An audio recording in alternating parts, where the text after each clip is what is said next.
પાટણથી સમાચાર હુડકોમાં સ્વતંત્ર board of director તરીકે કેસી પટેલની નિમણૂક થતા પાટણમાં તેઓનું સ્વાગત કરવામાં આવ્યું।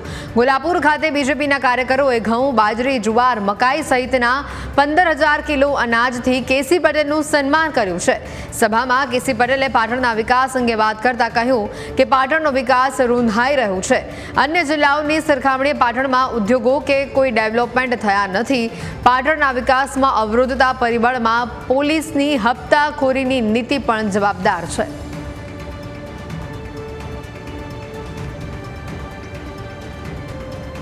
આ જે ભાડે કરીને જે વાનવાળા આવે છે ને એમને કેમ કે ભાઈ અમારે પાટણ ખરીદી કરવા જેવું છે તો અમારા હંગાતે આવે તો એ ના પાડે એ ભાઈ પાટણ નહીં તમે બીજે ક્યાંક લઈ જઈશું કેમ તો અમે પાટણમાં પ્રવેશ કરીએ છીએ તો પોલીસ વાળા પકડે છે અમારી જોડે 500,000 રૂપિયા લઈ લે છે તો આવતા બંધ થયા છે। એક આ નાનું કારણ છે મિત્રો, એક નાનું કારણ પાટણના ધંધા રોજગારને કેટલી મોટી અસર કરી જાય છે। આ એક ને આવા મારા મગજમાં તો 10-15 છે। મેં આ ઘણા લોકો જોડે ખૂબ શેર